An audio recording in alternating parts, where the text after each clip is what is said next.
तो आज आप लोग का बायोलॉजी का पेपर हुआ, तो उसमें से आप लोग को 70 प्रश्न आज आप लोग के बीच करवाने जा रहे हैं जो एग्जाम में पूछा गया था। तो आंसर की आप लोग जरूर मिला लीजिएगा और उसके बाद कमेंट बॉक्स में आप लोग जरूर बताइएगा कि आप लोगों ने कितना सही किया है। तो शुरू है आज का वीडियो। तो इस वीडियो को आप लोग को पूरी अच्छी तरह से आंसर की आप लोग मिला लीजिएगा। निम्नलिखित में से किस वैज्ञानिक ने प्रतिबंधन एंडोन्यूक्लिक एज की खोज की थी? वाटसन, क्रिक, हर्बर्ट बायर या मेसलसन? तो देखिए एंडियो न्यूक्लिक एज की खोज जो है हर्बर्ट बायर ने की थी। नेक्स्ट क्वेश्चन है, डीएनए को एक विशिष्ट स्थान पर काटने वाला एंजाइम कौन सा है? डीएनए को एक विशिष्ट स्थान पर काटने वाला एंजाइम कौन सा है? आंसर होगा प्रतिबंधन एंटी न्यूक्लिक एज विशिष्ट स्थान पर काटने वाला एंजाइम होता है।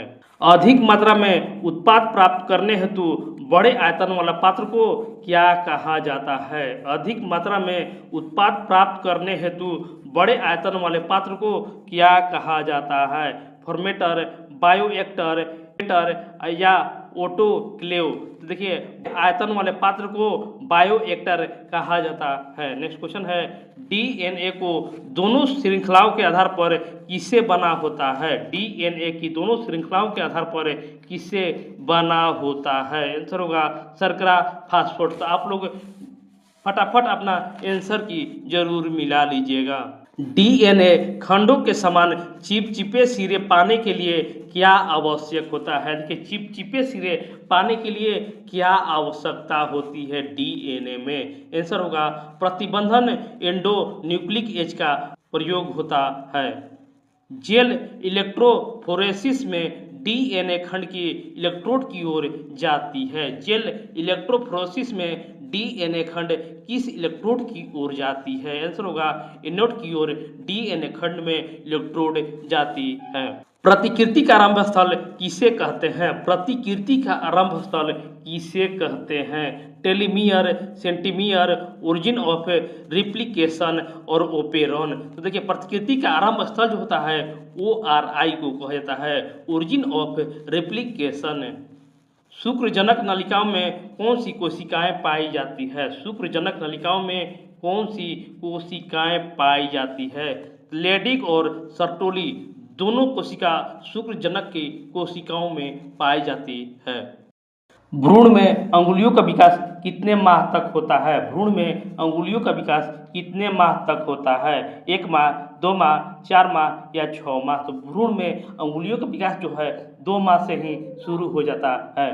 गर्भावस्था में बनने वाला हार्मोन कौन सा होता है? गर्भावस्था में बनने वाला हार्मोन कौन सा होता है? तो मैंने आपको पिछले वीडियो में बताया था कि जहाँ भी ऑल ऑफ दीज देखिएगा आप लोग को ऑल ऑफ दीज कर देना है।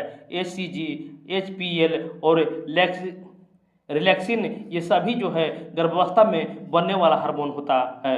शुक्राणु के किस भाग में निषेचन एंजाइम पाए जाते हैं? शुक्राणु के किस भाग में निषेचन एंजाइम पाए जाते हैं? एक्रोसोम, मध्यखंड, पूंछ या केंद्रक? तो देखिए शुक्राणु के किस भाग में निषेचन एंजाइम पाए जाते हैं? एक्रोसोम इस प्रश्न का आंसर होगा। नेक्स्ट क्वेश्चन है, द्वितीयक भ्रूण पोष का निर्माण किससे होता है? द्वितीयक भ्रूण पोष का निर्माण किससे होता है? तो द्वितीयक भ्रूण पोष का निर्माण जो है द्वितीयक केंद्रक से ही होता है। प्रोजेस्टेरोन का मुख्य कार्य क्या होता है? प्रोजेस्टेरोन का मुख्य कार्य क्या होता है? तो एंडोमेट्रियम की रख रखाव प्रोजेस्टेरोन का मुख्य कार्य होता है। 8 कोशिकीय भ्रूण को गर्भाशय में स्थानांतरित करना क्या कहलाता है? 8 कोशिकीय भ्रूण को गर्भाशय में स्थानांतरित करना क्या कहलाता है? तो IUT गर्भाशय में स्थानांतरित करना कहलाता है। AB रक्त वर्ग का जीनोटाइप क्या होता है? AB रक्त वर्ग का जीनोटाइप क्या कहलाता है? आंसर होगा IAIB। पौधे का जीनोटाइप A होने पर उसे क्या कहते हैं? देखिए पौधे का जीनोटाइप AA होने पर उसे क्या कहा जाता है? आंसर होगा विषम युग्मजी कहा जाता है। निम्नलिखित में से कौन क्रोमोसोमीय विकार नहीं है। इनमें से कौन जो है क्रोमोसोमीय विकार नहीं है? तो हीमोफीलिया जो है वो क्रोमोसोमीय विकार नहीं है। नेक्स्ट क्वेश्चन है, मधुमक्खी में लिंग निर्धारण किस पर निर्भर करता है? मधुमक्खी में लिंग निर्धारण जो है वो क्रोमोसोम की संख्या पर लिंग निर्धारण निर्भर करता है। एक संकर संकरण किस नियम पर आधारित है? एक संकर संकरण किस नियम पर आधारित होता है? तो पृथक्करण और प्रभाविता दोनों पर एक संकर संकरण नियम आधारित होता है। जीवाश्म में किस चट्टान में पाए जाते हैं? ये भी VVI क्वेश्चन आया था आप लोग के यहाँ में। जीवाश्म में जो है औषधि चट्टानों में जीवाश्म पाया जाता है। जानवरों में निम्नलिखित में से कौन सा समजात अंगों का उदाहरण होता है? होमोलोजियस ऑर्गन का उदाहरण होता है। जानवर में कौन सा समजात अंग होमोलोजियस ऑर्गन का उदाहरण होता है? आंसर होगा मनुष्य के हाथ और घोड़े का पैर होमोलोजियस ऑर्गन का उदाहरण होता है। निम्नलिखित में से कौन सर्वाधिक ज्ञात प्रतिरोधक कार्बनिक पदार्थ है? कौन है जो सर्वाधिक ज्ञात प्रतिरोधक कार्बनिक पदार्थ होता है? स्पोरोपोरोल सर्वाधिक ज्ञात प्रतिरोधक कार्बनिक पदार्थ होता है। आवृतबीजी पौधों के परागकण में कौन सी कोशिकाएं होती हैं? आवृतबीजी पौधे के परागकण में कौन सी कोशिकाएं होती है? कायिक एवं जनन कोशिका परागकण के कोशिकाओं में पाई जाती हैं। नेक्स्ट क्वेश्चन है, निम्नलिखित में से किस बीज में परिभूषण नहीं होता है? किस बीज में परिभूषण नहीं होता है? यानी इंडोस्पर्म नहीं होता है। मटर के बीज में परिभूषण नहीं होता है। निम्नलिखित में से किस बीज में बहुभ्रूणता पाई जाती है? किस बीज में बहुभ्रूणता पाई जाती है? आम के, संतरा के, नींबू का या उपयुक्त सभी के? तो जहाँ भी ऑल ऑफ दीज देखिए आप लोग को बस ऑल ऑफ दीज कर देना है। इस सभी में बहुभ्रूणता पाई जाती है। घास कुल में बीज पत्र को क्या कहा जाता है? घास कुल के बीज पत्र को क्या कहा जाता है? तो सिक्यूटेलम घास कुल के में बीज पत्र को कहा जाता है। त्रिगुण संलयन के बाद कौन सी कोशिका प्राथमिक भ्रूण पोष कोशिकाएं बनाती है? त्रिगुण संलयन के बाद कौन सी कोशिका प्राथमिक भ्रूण पोष कोशिका बनाती है? तो केंद्रीय कोशिका जो है त्रिगुण संलयन के बाद कोशिका प्राथमिक भ्रूणपोष कोशिका बना देती है। सहायक कोशिकाओं में कौन सी संरचना परागनलिका के दिशा में होती है? परागनलिका की दिशा में होती है। फिलिफॉर्म उपकरण जो है सहायक कोशिकाओं में संरचना परागनलिकाओं की दिशा में देती है। परितंत्र में कुल कितने पोषण स्तर पाए जाते हैं? परितंत्र में कुल कितने पोषण स्तर पाए जाते हैं? तो इसको मैंने आप लोग के बीच कराया था 2, 3, 4 या 5। तो परितंत्र में देखिए कुल 4 पोषण स्तर पाए जाते हैं। बार बार हिमनद बनने के कारण किस क्षेत्र में जाति विकास हेतु कम समय मिला? देखिए बार बार हिमनद बनने के कारण किस क्षेत्र में जाति विकास हेतु कम समय मिला? आंसर होगा ध्रुवीय क्षेत्र में कम समय मिला। पृथ्वी का फेफड़ा किसे कहा जाता है? पृथ्वी का फेफड़ा किसे कहा जाता है? सहारा को, हिमालय के, अमेजन वर्षा वन को या सुंदर वन को? तो पृथ्वी का फेफड़ा जो है अमेजन वर्षा वन को पृथ्वी का फेफड़ा कहा जाता है। निम्नलिखित में से कौन जाति अति शिकार से विलुप्त हुई? अति शिकार से कौन सी जाति विलुप्त हुई? आंसर पैसेंजर कबूतर। जैव विविधता संरक्षण का संकीर्ण उपयोगितावादी तर्क क्या है? जैव विविधता संरक्षण का संकीर्ण उपयोगितावादी तर्क क्या है? आंसर होगा प्रत्यक्ष आर्थिक लाभ। निम्नलिखित में से कौन प्राथमिक उपभोक्ता नहीं है? इनमें से कौन जो है वो प्राथमिक उपभोक्ता नहीं है? हिरन, बकरी, खरगोश या भेड़िया? प्राथमिक उपभोक्ता नहीं है वो होगा भेड़िया। प्रकाश संश्लेषण हेतु पौधे सौर ऊर्जा का कितना प्रतिशत उपयोग करते हैं? प्रकाश संश्लेषण हेतु पौधे सौर ऊर्जा का कितना प्रतिशत उपयोग करते हैं? तो सौर ऊर्जा का लगभग 2 से 10% तक ही उपयोग कर पाते हैं। निमोनिया रोग के लिए कौन सा जीवाणु उत्तरदायी होता है? निमोनिया रोग के लिए कौन सा जीवाणु जो है वो उत्तरदायी होता है? स्टेफाइलोकोकस और माइक्रोबैक्टीरियम दोनों जो हैं जीवाणु निमोनिया के लिए उत्तरदायी होते हैं। मलेरिया रोग का रोगजनक क्या होता है? मलेरिया रोग का रोगजनक क्या होता है? जीवाणु, विषाणु, प्रोटोजोआ या कवक। तो मलेरिया रोग का रोगजनक जो होता है वो प्रोटोजोआ होता है। निम्नलिखित में से कौन कीटवाहक रोग है? इनमें से कौन जो है वो कीटवाहक रोग है? टाइफाइड, फलेरिया, मलेरिया या बी और सी दोनों? तो ऑल ऑफ दीज या दोनों जहां देखिए आप लोग को टिक करना है, ये आंसर होगा ही होगा। आप लोग गांठ बांध कर रख लीजिए कि आगे भी अगर आप लोग एग्जाम दीजिएगा तो ये बात पर ध्यान दीजिएगा कि ऑल ऑफ दीज और ए और बी दोनों जहां भी देखिएगा आप लोग को टिक कर देना है। इंटरफेरोन किस प्रकार के प्रतिरक्षा से संबंधित है? इंटरफेरोन किस प्रकार की प्रतिरक्षा से संबंधित है? तो साइटोकाइन इंटरफेरन प्रतिरक्षा से संबंधित है।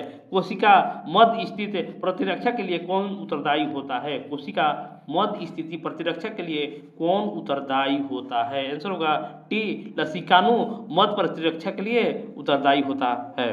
ग्राफ्ट अस्वीकृति को रोकने के लिए रोगी को क्या दिया जाता है? ग्राफ्ट अस्वीकृति को रोकने के लिए रोगी को क्या दिया जाता है? प्रतिरक्षा दमनकारी औषधि अस्वीकृति को रोकने के लिए रोगी को दिया जाता है। निम्नलिखित में से कौन प्राथमिक लसिकानु अंग होता है? कौन प्राथमिक लसिकानु अंग होता है? आंसर होगा अस्थिमज्जा और थाइमस लसिकानु अंग होता है।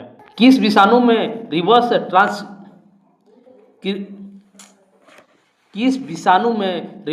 ट्रांसक्रिप्टेज एंजाइम पाया जाता है? किस विषाणु में रिवर्स ट्रांसक्रिप्टेज एंजाइम पाया जाता है? आंसर होगा HIV में रिवर्स ट्रांसक्रिप्टेज एंजाइम पाया जाता है।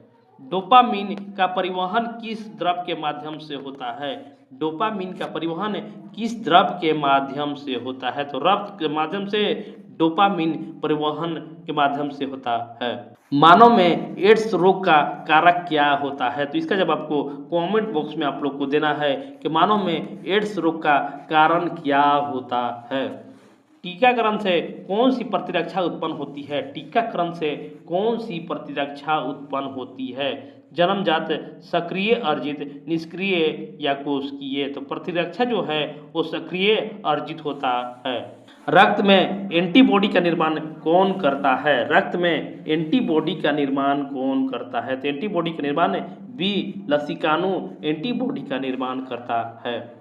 एड्स में सर्वाधिक प्रभावित कोशिका कौन सी होती है? एड्स में सर्वाधिक प्रभावित कोशिकाएं कौन सी होती हैं? टी हेल्पर कोशिकाएं सर्वाधिक प्रभावित कोशिका मानी जाती है। मानव शरीर में सर्वाधिक बड़ा लसिकानु अंग कौन सा होता है? मानव शरीर में सर्वाधिक बड़ा लसिकानु अंग कौन सा होता है? थाइमस, अस्थिमज्जा, प्लीहा या टॉन्सिल? तो सबसे बड़ा लसिकानु अंग जो होता है वो प्लीहा को कहा जाता है।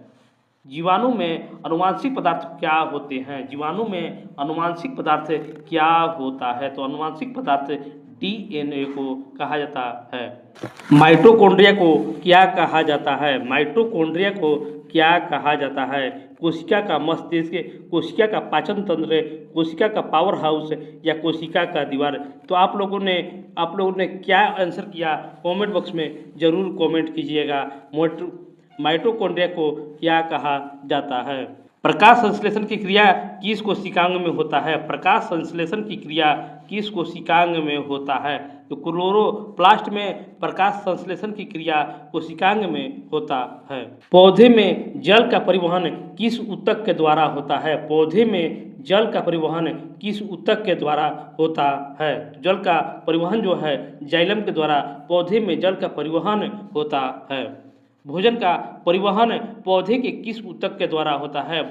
भोजन का देखिए जल का परिवहन जो होता है वो जाइलम के द्वारा होता है और भोजन का परिवहन जो होता है फ्लोएम के द्वारा होता है। मनुष्य में सबसे लंबी कोशिका कौन सी होती है? मनुष्य में सबसे लंबी कोशिका कौन सी होती है? तो मनुष्य में सबसे लंबी कोशिका तंत्रिका कोशिका होती है। मानव शरीर का सबसे बड़ा ग्रंथि कौन सी होती है? मानव शरीर का सबसे बड़ा ग्रंथि कौन सी होती है? तो सबसे बड़ा ग्रंथि यकृत ग्रंथि को सबसे बड़ा ग्रंथि कहा जाता है। श्वसन की अंतिम क्रिया कहाँ होती है? श्वसन की अंतिम क्रिया कहाँ होती है? ब्रैनकस, ट्रेकिया, एल्वियोली या नासिका? तो श्वसन की अंतिम क्रिया जो है एल्वियोली में होता है। रक्त का लाल रंग किसके कारण होता है? रक्त का लाल रंग जो है वो हीमोग्लोबिन के कारण होता है। मानव हृदय में कुल कितने कक्ष होते हैं? मानव हृदय में कुल कितने कक्ष होते हैं? तो हृदय में कुल 4 कक्ष होते हैं। वृक्क का मुख्य कार्य क्या होता है? वृक्क का मुख्य कार्य क्या होता है? तो वृक्क का मुख्य कार्य उत्सर्जन करना वृक्क का मुख्य कार्य होता है।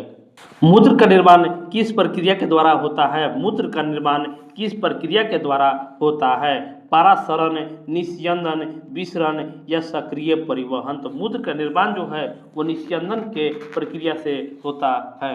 मानव मस्तिष्क का कौन सा भाग संतुलन नियंत्रित करता है? कौन सा भाग जो होता है वो संतुलन नियंत्रित करता है? तो सेरिबेलम जो है मानव मनुष्य का संतुलन नियंत्रित करता है। पाचन की सबसे लंबी नली कौन सी होती है? पाचन की सबसे लंबी नली कौन सी होती है? तो छोटी आंत पाचन की सबसे लंबी नली होती है। अपघटन के लिए कच्चा पदार्थ क्या कहलाता है? अपघटन के लिए कच्चा पदार्थ क्या कहलाता है? जैव भार, कचरा, डेट्रिटस या ह्यूमस? तो कच्चा पदार्थ को डेट्रिटस कहा जाता है। द्वितीयक उपभोक्ता किसे कहते हैं? द्वितीयक उपभोक्ता किसे कहा जाता है? तो मांसाहारी को द्वितीयक उपभोक्ता कहा जाता है। निम्नलिखित में से कौन अपघटक हैं? इनमें से कौन जो हैं अपघटक हैं? शेर, हिरन, बैक्टीरिया या घास? तो अपघटक जो हैं वो बैक्टीरिया को अपघटक कहा जाता है। कीट परागण का उदाहरण कौन सा है? कीट परागण का उदाहरण कौन सा है? गेहूं, मक्का, ज्वार या धान? तो देखिए यहाँ पर कीट परागण का जो उदाहरण होता है वो ज्वार होता है। इनमें से कौन सी प्रक्रिया जनसंख्या घनत्व को घटाती है? कौन सी प्रक्रिया जो है वो जनसंख्या घनत्व को घटा देती है? जौन, आवर्जन, मृत्यु या प्रजनन? तो देखिए जनसंख्या घनत्व को घटाने का बात हो रहा है तो मृत्यु होगा तभी जनसंख्या घनत्व घटेगा। लाइकन किसका सहजीवी संघ है? लाइकन किसका सहजीवी संघ है? तो लाइकन जो है शैवाल और कवक का सहजीवी अंग होता है। और लास्ट प्रश्न आया था जैव विविधता का सबसे समृद्ध क्षेत्र कौन सा है? जैव विविधता का सबसे समृद्ध क्षेत्र कौन सा है? तो उष्णकटिबंधीय जैव विविधता का सबसे समृद्ध क्षेत्र माना जाता है। तो बच्चों इस वीडियो को आप लोग को लाइक करना है, शेयर करना है और चैनल को सब्सक्राइब कर लेना है ताकि ऐसे ही आगे आप लोग के बीच में ऐसा ही वीडियो ला सकूं। तो आप हमारे टेलीग्राम ग्रुप को जरूर ज्वाइन कर लीजिएगा और वहां क्वेश्चन आप लोग जरूर दीजिएगा ताकि ऐसा ही वीडियो और आप लोग के बीच मिले। तो मिलते हैं नेक्स्ट वीडियो में।